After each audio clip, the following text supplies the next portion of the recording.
Di 10K subscriber channel Novel Official, akan adakan giveaway untuk 3 orang pemenang. Jangan lupa untuk selalu komen dan like untuk setiap video. Bab 921.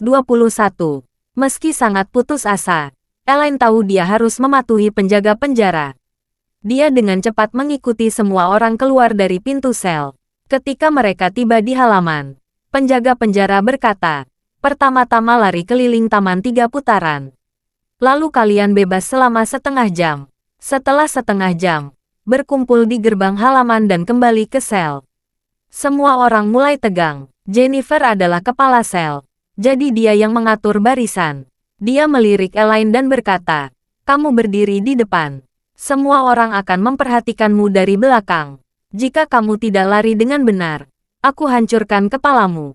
Kemudian dia menoleh untuk melihat yang lain dan berkata, "Kalian, bantu wanita tua itu dan berlari perlahan. Jangan sampai dia kelelahan." Nyonya Wilson tersenyum dan berkata, "Jennifer, kamu benar-benar baik.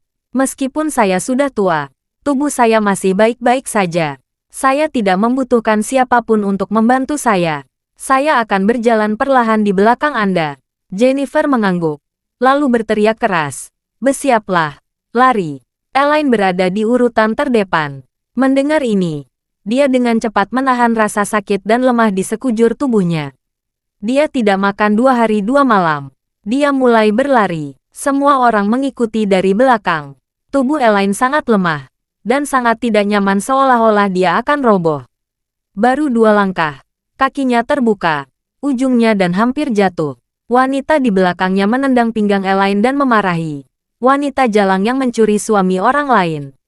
Kamu tidak karena berlari, apalagi yang bisa kamu lakukan?" Wanita lain tertawa dan berkata, "Jalang ini bisanya kehidupan suami orang lain. Walaupun dia tidak bisa lari, dia akan lari ke kasur orang lain." Semua orang tertawa. Elaine hanya bisa menahan rasa bersalah jauh di dalam hatinya dan terus berlari dengan gigi terkatup. Saat ini, Elaine melihat 3 wanita jahat berdiri di sudut halaman. Mereka melirik ke arahnya, seolah-olah mereka sedang menatap. Dia baru saja berlari melewati wanita ketiga itu ketika salah satu wanita mengulurkan tangan dan meraih bahunya. Elaine merekam, dan terus-menerus berhenti. Jennifer datang dan bertanya, "Apa yang kalian lakukan?" Wanita ketiga itu tampak garang. Wanita yang baru saja mengulurkan tangan untuk memegang Elaine bahkan memiliki bekas luka di wajahnya dari sudut mata kirinya hingga dagunya. Bekas luka ini membelah wajahnya menjadi 2 bagian, terlihat sangat menakutkan. Meskipun Jennifer berkuasa di dirinya sendiri, dia hanyalah seorang wanita petani biasa. Jika dia diminta untuk memukuli Elaine, dia berani memukulinya. Tetapi jika dia diminta untuk menutup seseorang dengan pisau, dia pasti tidak akan berani. Jadi ketika dia melihat ada bekas luka di wajah orang lain, dia tahu bahwa wanita ini jelas bukan orang biasa. Dia orang yang tidak bisa dia lawan. Wanita dengan bekas luka pisau itu berkata, "Saya mencari seseorang bernama Elaine. Apakah dia dari sel Anda? Yang mana dia?" Begitu Elaine mendengar bahwa dia sedang mencarinya, dia panik dan mengubah tangannya. Dia mengatakan, "Saya tidak tahu. Saya belum pernah mendengar seseorang bernama Elaine." Tetapi Nyonya Wilson menunjuk ke arah Elaine dan berkata, "Jangan dengarkan wanita lancang tidak tahu malu itu. Dia bicara kosong di sini. Dia Elaine." Wendy juga berkata, "Ya, itu dia. Dia Elaine." Dia masih saja ditipu. Gadis yang terluka itu menoleh untuk melihat Elaine, dan menamparkan wajah Elaine. Pada tampilan pertama, wanita dengan bekas luka ini berlatih. Dia memiliki otot di seluruh tubuhnya, jadi pikirannya jauh lebih kuat dari Jennifer dan yang lain. Satu pendanaan ini membuat Elaine langsung tersungkur ke tanah. Dia terjatuh ke tanah dengan keras. Bahkan penawaran gigi geraham belakang benar-benar tertidur. Bab 922. Ketika semua orang melihat bahwa gadis dengan luka di wajah itu sangat kejam, semua orang takut. Tapi Nyonya Wilson sangat senang. Selama dia melihat Elaine berdetak, dia merasa sangat bahagia. Wendy juga merasa lega melihat Elaine berdetak berkali-kali. Dia tidak memiliki kekuatan untuk menamparnya. Satu menjatuhkannya langsung menjatuhkannya ke tanah. Ini kekuatan yang tidak dimiliki orang biasa. Elaine ketakutan setengah mati. Dipukuli bukanlah masalah besar lagi baginya. Karena dia sudah terbiasa memukul 2 hari terakhir. Tapi masalahnya adalah, dia tidak tahu mengapa wanita dengan luka di wajah ini memukul dirinya sendiri. Mungkinkah dia adalah anggota kelompok penipuan transnasional yang datang untuk menyelesaikan masalah dengan dirinya? Tepat ketika Elaine ketakutan, Jennifer berkata kepada wanita dengan bekas luka pisau di wajahnya, "Sister, kami tidak akrab dengan wanita ini. Jika Anda ingin memukulnya, silakan memukulnya. Tidak masalah. Silakan juga dibunuh. Tapi kami semua masih harus lari. Apakah kami boleh terus berlari?" Wanita dengan bekas luka itu dibakar dingin dan berkata, "Aku tidak peduli. Pergi menjauh dariku. Kalau tidak, jangan salahkan aku akan memberi isyarat kasar." Jennifer dengan cepat melambai dan berteriak, "Saudari, ayo terus berlari. 1-2, 1-2. Orang-orang di sel yang sama buru-buru mengikutinya dan posisi angka tersebut. Semuanya berlari cepat-cepat. Hanya 3 wanita dan Elaine yang tersisa di sudut halaman. Elaine sangat ketakutan sehingga dia berteriak dan bertanya, "Kakak perempuan, apa salahku? Beritahu aku apa salahku." Wanita dengan bekas luka menendang perut Elaine dengan satu kaki, dan Elaine berputar guling di tanah. Elaine memegangi sakit karena kesakitan. Kemudian, dia mengeluarkan kartu bank hitam dari sakunya dan bertanya, "Elaine, lihat ini. Apakah Anda masih mengenali kartu ini?" Begitu Elaine mendongak, dia terkejut. Kartu ini sangat istimewa. Bagaimana mungkin dia tidak mengenalinya? Itu tetap sama dengan kartu yang dia curigai dari Charlie. Apakah orang ketiga ini benar-benar bagian dari sindikat penipuan? Baru tadi pagi, polisi mengatakan bahwa mereka belum menemukan petunjuk. Mengapa ada 3 anggota sindikat yang ditangkap sekarang? Elaine meyakini 80%. Mereka bertiga di sini akan menyelesaikan masalah dengan dirinya sendiri. Mungkin saja dia yang menyebabkan mereka dimasukkan ke penjara. Sekarang sudah tamat. Mereka marah dan akan membunuh. Dia akan segera dibebaskan. Bukankah ini sangat buruk jika disebarkan saat ini? Elaine berkata dengan terisak-isak. "Saya benar-benar tidak tahu kartu bank ini. Apakah kalian tidak salah orang?" "Salah orang? Apa kamu main-main denganku?" Wanita dengan wajah terluka itu menjambak rambut Elaine dan menamparkan wajahnya lagi. Dia berkata, "Tahukah Anda mengapa kami masuk sel? Itu karena Anda telah memancing polisi dan membuat kami tertangkap basah. Dengar, kami sepertinya kemungkinan akan dijatuhi hukuman penjara seumur hidup. Itu semua salahmu." Elaine berteriak ketakutan. "Maaf, saya benar-benar minta maaf. Sebenarnya saya juga korban. Dan saya tidak tahu banyak tentang kartu itu." Gadis dengan luka itu menatapnya dan berteriak marah pada 2 orang di sebelahnya. "Sial. Pukul dia dengan keras. Pukul dia sampai babak beluar. Dia akan dikurung selama 10 atau 20 tahun. Kita bisa memukulnya 2 kali sehari sampai dia mati. Untuk meredakan kemarahan kita." Bab 923. Ketika 2 wanita lainnya mendengar perintah itu, mereka langsung maju. Bersama-sama meninju dan menendang Elaine. Tinju dan tendangan mereka tidak mengenal rasa belas kasihan. Membuat Elaine panik dan terus menangis. Faktanya, orang ketiga ini dikirim oleh Ishak untuk memberi pelajaran kepada Elaine. Untuk membuat Elaine percaya bahwa dia telah mendapat masalah besar. Dengan cara ini, setelah dia dibebaskan, dia tidak akan berani dan membuat masalah dengan Charlie. Pada saat ini, Elaine memukul dan memutar gulingkan di tanah, berteriak dan memohon belas kasihan tanpa henti.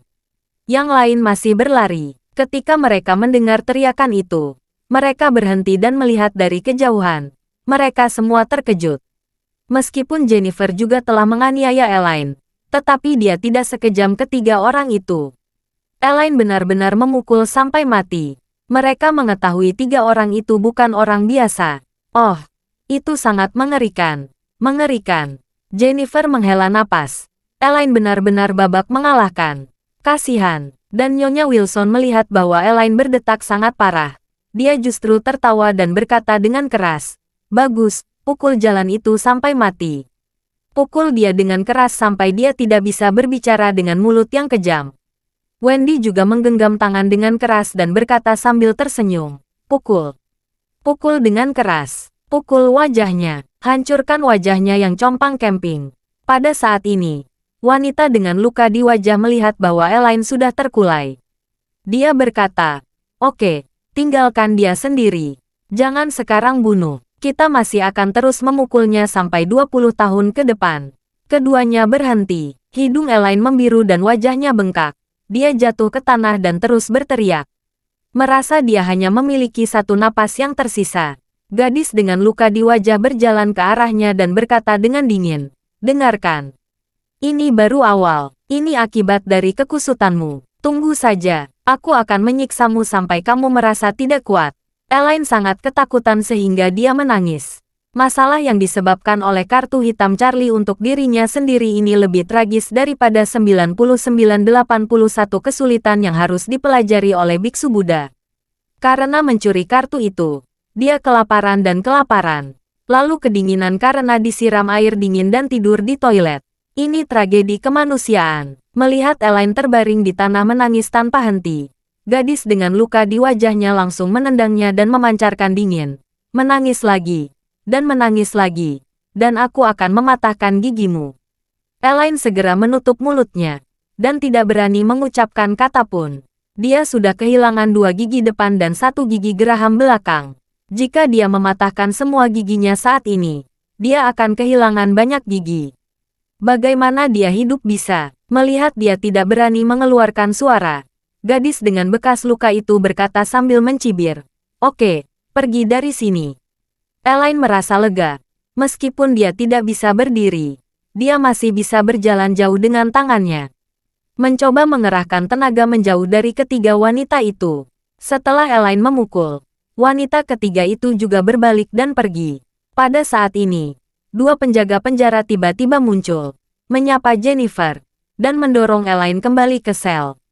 Meskipun Jennifer sangat membenci Elaine, tetapi melihat Elaine memukul seperti ini, ada sedikit rasa kasihan di hatinya. Jennifer sangat kuat. Dia membantu Elaine berdiri dan membawanya ke sel. Yang lain mengikuti di belakang, masing-masing dengan pikiran mereka masing-masing. Bab 924. Beberapa orang bersimpati padanya. Beberapa menganggap pertunjukan itu bagus, dan beberapa takut berkepanjangan. Ketika Elaine dibawa kembali ke sel, Charlie di rumah menerima telepon dari Isaac. Di telepon, Isaac berkata, "Tuan, saya telah mengirim orang untuk memberi pelajaran kepada Elaine. Saya percaya setelah dia keluar, dia tidak akan pernah berani mengatakan kata pun kepada Anda." Charlie berkata dengan ringan, "Yah, kamu melakukan pekerjaan dengan baik." Isaac berkata, "Tuan, maafkan saya karena mengambil risiko. Saya pikir ibu mertua Anda telah bertindak terlalu jauh. Dia mencuri begitu banyak uang dari Anda. Sebenarnya, lebih baik menyerahkannya langsung pada proses hukum.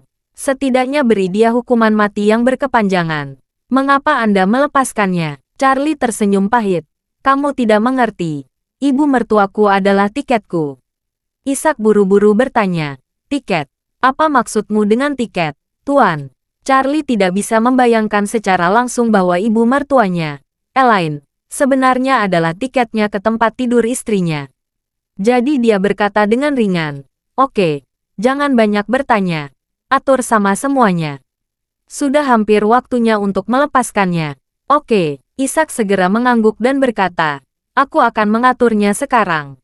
Pada saat ini, Elaine sedang berbaring di kasurnya. Dia meratap.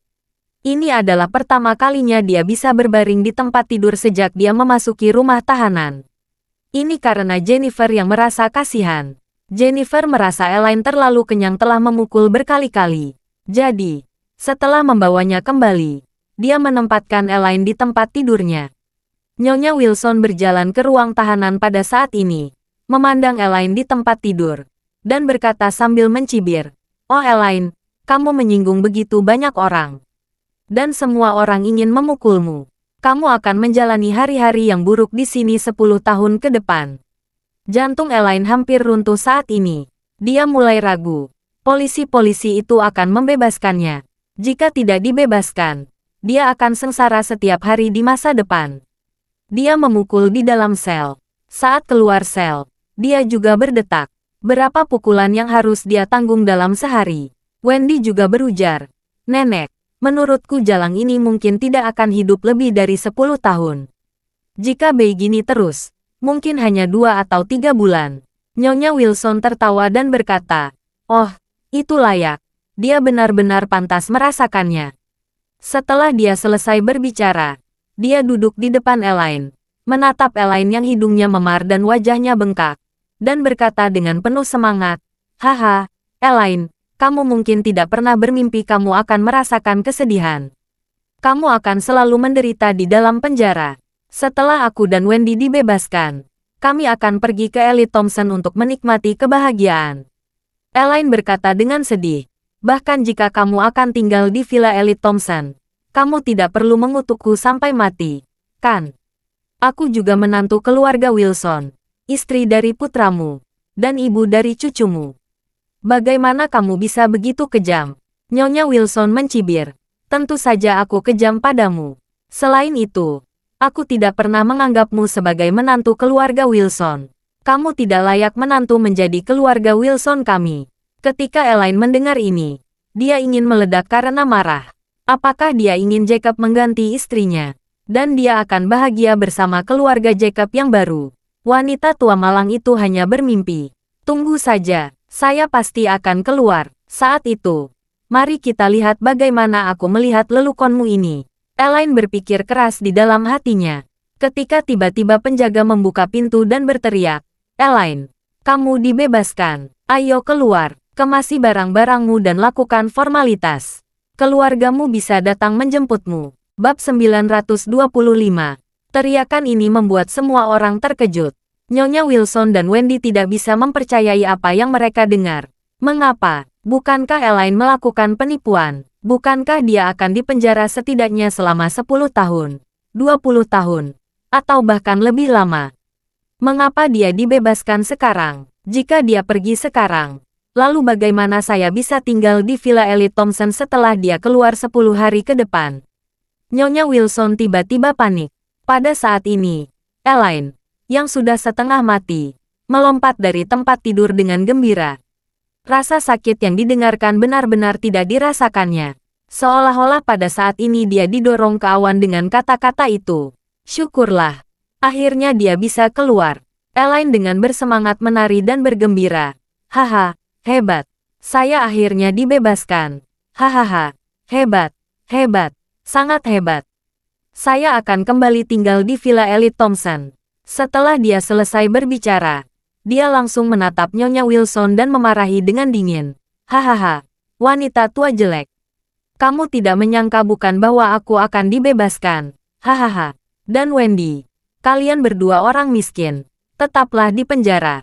Hargai waktumu di penjara. Begitu kamu dibebaskan, kamu bahkan tidak akan punya tempat tinggal dan hidup di jalan. Kalian berdua masih ingin tinggal di Elite Thompson. Setelah kalian dibebaskan, pergi dan buka kuburan leluhur keluarga kalian. Lihat siapa dari 8 generasi leluhur kamu yang layak tinggal di Elite Thompson. Apalagi kalian berdua orang miskin." Nyonya Wilson gemetar karena marah. Pada saat ini, dia tidak sabar untuk merobek mulut Elaine. Dia bahkan menyesal karena tidak meminta Jennifer langsung membunuh Elaine. Sekarang jalang ini akan segera ditinggalkan. Ini Tuhan salah melihat. Wendy berkata dengan marah. "Jangan terlalu senang. Kamu jalang. Mungkin pengadilan akan mengadili kamu di konferensi. Dan kamu akan dijatuhi hukuman penjara seumur hidup. Jangan pernah berpikir bisa keluar dari sel ini." Elaine membalas Wendy dengan teriakan. "Persetan. Polisi telah menghapus kasusku. Saya akan segera mendapatkan kembali kebebasan. Kamu tunawisma. Cepatlah berdoa minta lebih banyak kebahagiaan." Setelah berbicara, Elaine memandang Jennifer lagi dan memarahinya dengan gigi terkatup. "Jennifer, kamu babi gemuk jelek dari desa. Kamu berani memukul saya yang sudah tua ini dan berlutut dan menjilat bubur. Tunggu saja, aku menunggu kamu keluar. Aku akan menemukan seseorang untuk membunuhmu bajingan. Bukankah kamu anak yang paling berbakti? Tunggu saja. Aku akan mencari di mana ibumu dimakamkan. Aku akan mengungkap kuburan ibumu dan membuang abunya." Jennifer gemetar karena marah. dan dia akan memukulnya sekarang. Tepat ketika dia akan memulai, dia mendengar penjaga penjara memarahi di belakangnya. Elaine, apakah kamu mau pergi? Elaine buru-buru berkata, ayo pergi, ayo pergi. Aku tidak ingin tinggal di sini lagi. Penjaga penjara berkata dengan dingin, kalau begitu cepat berkemas.